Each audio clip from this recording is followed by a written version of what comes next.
When you come in from the garden or you come home from the market, you usually have to figure out where you're going to store your produce. And surprisingly, not everything goes where most of us put it. So I've got this table full of fruits and vegetables, and we're going to go through some categories and figure out where in general you should be putting them for the best flavor.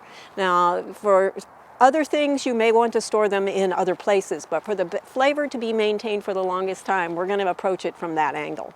So let's kind of go across this way. Here we have beets, and first of all, if you're going to keep them for any length of time, you're going to want to cut the greens off. If you're not going to use them, if you're going to use them within a day or so, then leave the greens on so that you have them ready for cooking with. But these need to go in the refrigerator all the time. Greens off.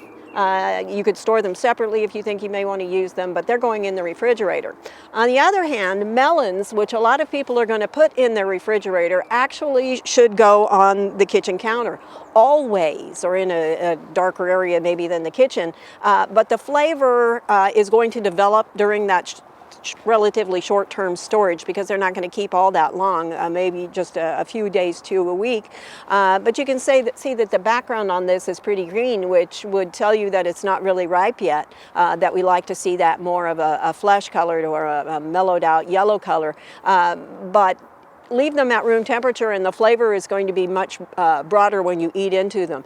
Eat until they're cut. I will hopefully make that clear. Anytime you cut a piece of produce open, whether it's supposed to be at room temperature or not, it now becomes a refrigerator item. Once it's cut, its protective shields are down, and you've got to do something in addition to help lengthen that storage time and reduce the amount of microbial growth that you're going to get.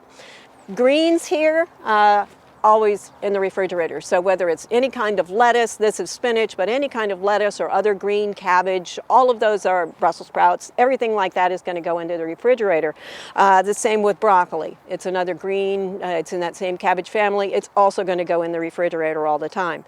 This is a group that's going to go at room temperature, never in the refrigerator. Potatoes are going to develop more sugar during refrigerator storage. They're then going to be too sweet for many of the uses that we have. Sweet potatoes are room temperature, onions are room temperature. Carrots, on the other hand, are a refrigerator item from the moment you bring them home. This pineapple, however, is one that you're going to leave at room temperature until you're ready to cut it. And so one of the things I find is that I keep it right inside the door when I come in. I've got a relatively small room there. I leave it on the counter there. And when I come in the door after work and the whole area smells like pineapple, it's ripe.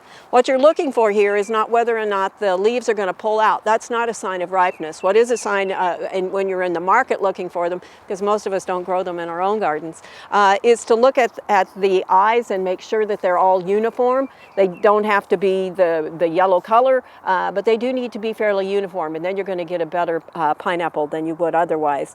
Then let it sit until you begin to smell it. Also check it to make sure that it's usually you're going to have them sitting like this on the counter. Check that to make sure you're not getting any mold growth. That would also be a bad sign.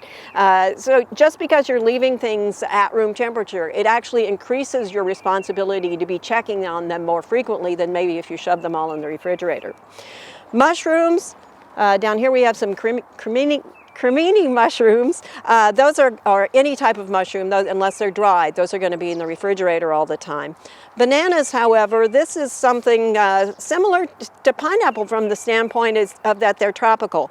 Mangoes over here would be another one that would go in that category. What we see is that if we put these things into the refrigerator, particularly before they're ripe, it actually, because they're used to warmer temperatures, it does some cold damage to them. So if you're ever in the market and you're looking at bananas and you see that the background tone, instead of being yellow or green, is actually kind of gray, that's a sign that it's had some cold damage. It hasn't been frozen, but it's been damaged to some degree, and the flavor is never going to develop for you the way it will if you're leaving it sit on the kitchen counter. Oranges, these are room temperature storage, at least until they're very ripe, at which point you would put them in the refrigerator. Apples are an interesting one. I've got 2 apples here for a reason. For the first 7 days, apples can just fine go at room temperature storage. after 7 days, then they should go in the refrigerator. So it kind of depends on what your intended use is. If you want to have a nice fruit bowl, which a lot of these would look lovely in a fruit bowl, then these could be used in that fruit bowl for a while along with the bananas. But then after about a week, you want to put them in the refrigerator so that you've got a longer life on them. Kind of the same with avocados. These room temperature until they're ripened. A lot of times with something like this and also a pear, you need to leave them at room temperature storage until they're ripe. So again, this requires you to go back and check on them daily pretty much to make sure that they're starting to ripen, and then you can put them in the refrigerator to extend their shelf life or their storage time. One of the things that you can help you with that ripening process is to put them in a brown paper bag that you fold over, and that will keep the gases around them. That will help with ripening. I already mentioned mango. It's going to go in the refrigerator. A lot of times I see people, touching and squeezing every single mango in the market. As long as they're heavy for their size, you can take them home and ripen them in that brown paper bag. Once they're ripe, they can go into the refrigerator. Tomatoes. Tomatoes are a never in the refrigerator item, no matter what variety, no matter what size, whether it's the cherry tomatoes or the grape tomatoes or the beefsteak tomatoes, they should be at room temperature for storage. The refrigerator temperatures really kill the flavor. It also can damage the texture on those. They tend to become more mealy, so keep them at room temperature. One of the other things that I haven't mentioned is these are tomatoes from the market as opposed to some that we grew. They have a sticker on them, and most of the produce, if you buy it at the market, will have a sticker on it. And if it's a hard shelled item, I take the sticker off right away. If, however, it's something soft like a tomato or an apple, I'll leave that sticker on until I'm ready to wash them. Most produce, with the exception of greens, you wash when you're ready to use them. It keeps them drier, reduces the probability that you're going to get microbial growth like mold and other things on the outside. The stickers are edible, so you could approach it that way. But if you try to peel it off, it's going to, no matter how careful you are with your fingernail or your very thin knife, you're going to damage the produce and you're going to leave a bruise there. So if you do it right before you're ready to use it, you're less apt to have that damage actually show up on the table than if I did it today and didn't use it for 4 or 5 more days.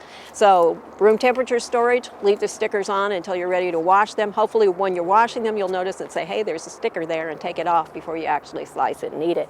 Again, they are edible if you do. I hope this gives you a little bit of a clue as to how you should be arranging your storage of produce when you come in from the garden, come home from the market. Until next time, I'm Barbara Brown for Oklahoma Gardening. We hope you enjoyed this video. It's part of our Oklahoma Gardening YouTube channel. You can also find even more videos on our OK Gardening Classics YouTube channel. And join us on social media for great gardening tips, photos, and discussion.